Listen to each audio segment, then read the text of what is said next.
So I want to talk to you about conservatives. Any conservative here?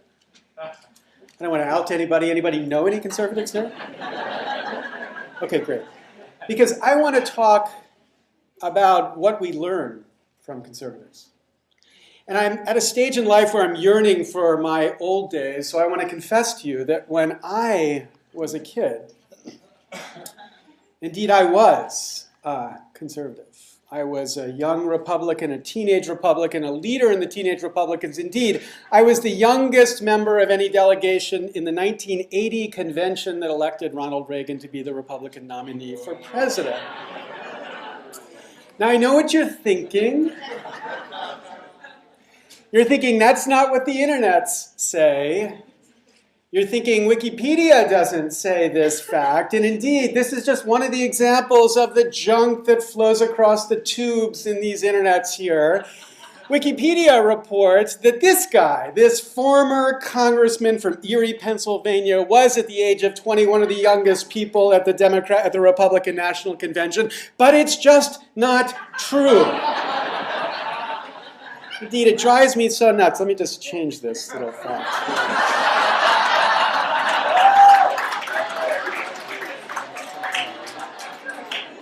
All right. Okay, so perfect. Perfect. Yeah. Yeah, got it. Right. Speaker, Lawrence, lessig. Right. Okay. Right. Finally, truth will be brought here. Okay, see. Right? It's done. It's almost done. Here we go. Youngest Republican. Okay, we're finished. That's it. Please save this. Great. Here we go. And Wikipedia is fixed, finally. Okay, but no, this is really besides the point. But the thing I want you to think about when we think about conservatives, not so much this issue of the 1980 convention, the thing to think about is this. They go to church. Now, you know, I mean, a lot of people go to church. I'm not talking about that only conservatives go to church, and I'm not talking about the God thing. I don't want to get into that. You know, that's not my point. They go to church, by which I mean they do lots of things for free for each other. They hold potluck dinners. Indeed, they sell books about potluck dinners. They serve food to poor people. They share. They give away for free. And it's the very same people leading Wall Street firms who on Sunday show up and share. And not only food, right? These very same people are strong believers in lots of contexts in the limits on the markets. They are in many important places against markets. Indeed, they, like all of us, celebrate this kind of relationship, but they're very keen that we don't let money drop into that relationship, else it turns into something like this. They want to regulate us, those conservatives, to stop us from allowing the market to spread in those places because they understand there are places for the market and places where the market should not exist, where we should be free to enjoy the fellowship of others. They recognize both of these things have to live together. And, second great thing about conservatives, they get ecology.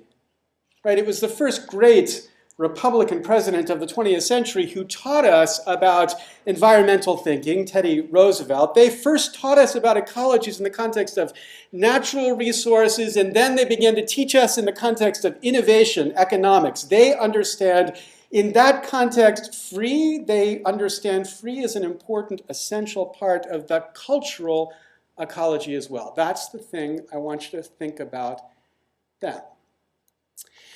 Now, I know you don't believe me, really, here. So here's exhibit number 1. I want to share with you my latest hero, Julian Sanchez, a libertarian who works at the, for many people, evil Cato Institute. Okay, so Julian made this video. He's a terrible producer of videos, but it's great content. I'm going to give you a little bit of it. So here he is beginning. So I wanted to make an observation about the way remix culture seems to be evolving. So what he does is he begins to tell us about these 3 videos. This is this fantastic Brat Pack remix set to this Mania, which of course spread virally, hugely successful. So sentimental. And then some people from Brooklyn saw it. They decided they wanted to do the same.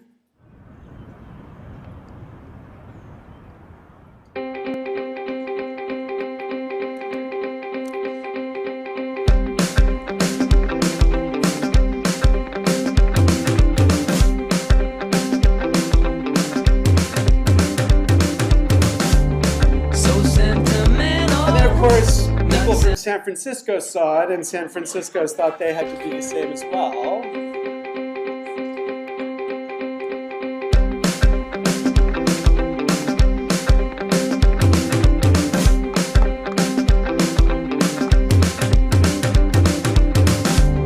So sentimental, not sentimental, no romantic, not disgusting yet. And so they're beautiful, but this libertarian has some important lessons he wants us to learn from this. Here's lesson number 1. There's obviously also something really deeply great about this.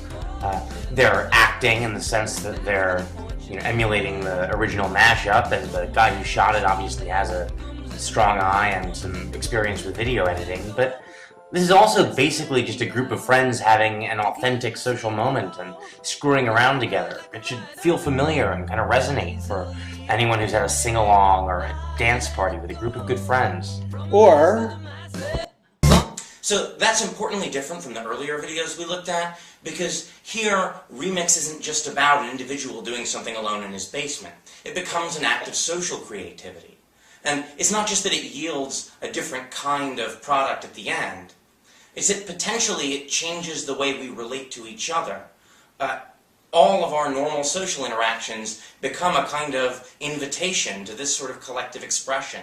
It's our real social lives themselves that are transmuted into art. and so then, And what because this libertarian draws from these 2 points. One remix is about individuals using our shared culture as a kind of language to communicate something to an audience. Stage 2, social remix, is really about using it to mediate people's relationships with each other. First, within each video, the Brat Pack characters are used as a kind of template for performing the social reality of each group. But there's also a dialogue between the videos, where once the basic structure is established, it becomes a kind of platform for articulating the similarities and differences between the group's social and physical worlds. And then, here's for me the critical key to what Julian has to say. Copyright policy isn't just about how to incentivize the production of a certain kind of artistic commodity. It's about what level of control we're going to permit to be exercised over our social realities that are now inevitably permeated by pop culture. I think it's important that we keep these 2 different kinds of public goods in mind. If we're only focused on how to maximize the supply of one, I think we risk suppressing this different and richer and, in some ways, maybe even more important one. Right? Bingo. Point. Freedom needs this opportunity to both have the commercial success of the great commercial works and the opportunity to build this different kind of culture. And for that to happen, you need ideas like fair use to be central and protected, to enable this kind of innovation, as this libertarian tells us, between these 2 creative cultures, a commercial and a sharing culture. The point is, he here gets that culture. Now, my concern is we Dems, too often not so much. Right? Think, for example, about this great company. In the good old days, when this Republican ran that company, their greatest work was work that built on the past, right? All of the great Disney works were works that took works that were in the public domain and remixed them, or waited till they entered the public domain to remix them, to celebrate this add-on remix creativity. Indeed, Mickey Mouse himself, of course, as Steamboat Willie, is a remix of the then very dominant, very popular Steamboat Bill by Buster Keaton. This man was a remixer extraordinaire. He is the celebration and ideal of exactly this kind of creativity. But then, the company passes in through this dark stage to this Democrat, wildly different. This is the mastermind behind the eventual passage of what we call the Sonny Bono Copyright Term Extension Act, extending the term of existing copyrights by 20 years so that no one could do to Disney what Disney did to the Brothers Grimm. Now,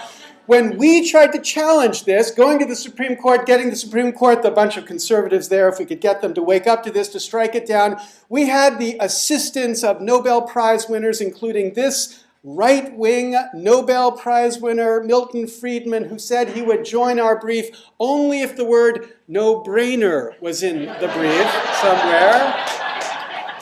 But apparently, no brains existed in this place when Democrats passed and signed this bill into law. Now, tiny little quibble of a footnote. Sonny Bono, you might say, was a Republican, but I don't buy it. This guy is a Republican. Okay. Our second example, think about this cultural hero icon on the left, creator of this character. Look at the site that he built, Star Wars Mashup, inviting people to come and use their creative energy to produce a new generation of attention towards this extraordinarily important cultural icon. Read the license. The license for these remixers assigns all of the rights to the remix back to Lucas. The mashup is owned by Lucas. Indeed, anything you add to the mashup, music you might add, Lucas has a worldwide perpetual right to exploit that for free. There is no creator here to be recognized. The creator doesn't have any rights. The creator is a sharecropper in this story. And we should remember who employed the sharecroppers? The Democrats, right? So the point is, the Republicans here recognize that there's a certain need of ownership, a respect for ownership, the respect we should give to the creator, the remixer, the owner, the property owner, the copyright owner of this extraordinarily powerful stuff, and not a generation of sharecroppers. Now, I think there are lessons we should learn here. Lessons about openness. Our lives are sharing activities, at least in part, even for the head of Goldman Sachs, at least in part. And for that sharing activity to happen, we have to have well-protected spaces of fair use. That's number one. Number two, this ecology of sharing needs freedom within which to create. Freedom, which means without permission from anyone, the ability to create. And number three, we need to respect the creator of these remixes through rights that are directly tied to them. Now, this explains the right-wing nonprofit Creative Commons. Actually, it's not a right-wing nonprofit, but of course, let me just tie it here. The Creative Commons, which is offering authors this simple way to mark their content with the freedoms they intended to carry. So that we go from a all rights reserved world to a some rights reserved world so that people can know the freedoms they have attached to the content building and creating on the basis of this creative copyrighted work. These tools that we built enable this sharing, in part, through licenses that make it clear, and a freedom to create without requiring permission, first because the permission has already been granted, and a respect for the creator because it builds upon a copyright the creator has licensed freely. And it explains the vast right-wing conspiracy that's obviously developed around these licenses, as now more than 350 million digital objects are out there licensed freely in this way. Now, that picture of an ecology of creativity, the picture of an ecology of balanced creativity, is that the ecology of creativity we have right now? Well, as you all know, not many of us believe we do. I tripped on the reality of this ecology of creativity just last week. I created a video which was based on a Wireside chat that I had given, and I uploaded it to YouTube.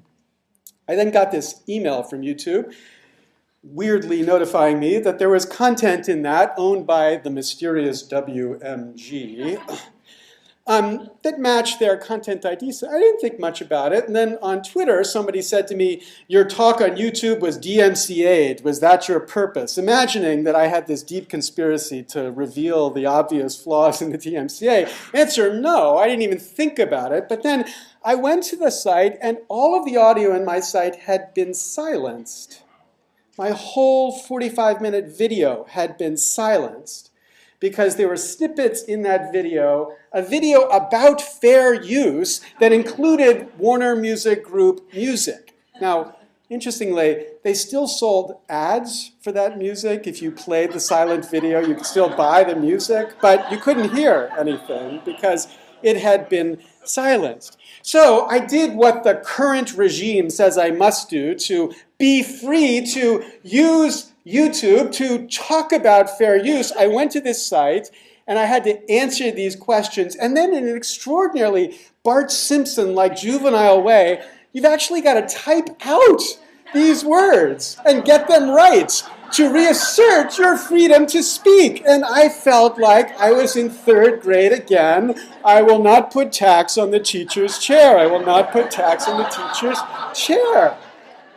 This is absurd. It is outrageous. It is an extraordinary perversion of the system of freedom we should be encouraging. And the question I ask you is, who's fighting it? Well, interestingly, in the last presidential election, who was the number1 active opponent of this system of regulation in online speech? John McCain. Letter after letter attacking YouTube's refusal to be more respectful of fair use, but their extraordinary notice and takedown system that led his campaign so many times to be thrown off the internet. Now, that was the story of me then, my good old days of right-wing lunacy. Let me come back to now. Now when I'm a lib, a leftist, I'm certainly left-handed, so at least a lefty, and I wonder, can we, on the left, expect to build this ecology of freedom now? In a world where we know the extraordinary powerful influences against it, where even icons of the left like this entertain and push bills that would effectively ban the requirement of open access for government-funded research. The president, who has supported a process that secretly negotiates agreements which effectively lock us into the insane system of DMCA that we have adopted and likely lock us down a path of 3 strikes and you're out, that of course the rest of the world are increasingly adopting. Not a single example of reform has been produced yet, and we're not going to see this change in this system anytime soon. So here's the lessons of openness that I think we need to learn. Openness is a commitment to a certain set of values. We need to speak of those values. It's a value of freedom. It's a value of community. It's a value of the limits in regulation. It's a value respecting the creator. Now, if we can learn those values from at least some influences on the right, if we can take them and incorporate them, maybe we could do a little trade. We learn those values on the left, and maybe they'll do healthcare or global warming legislation or something on the right. Anyway, please join me in teaching these values. Thank you very much.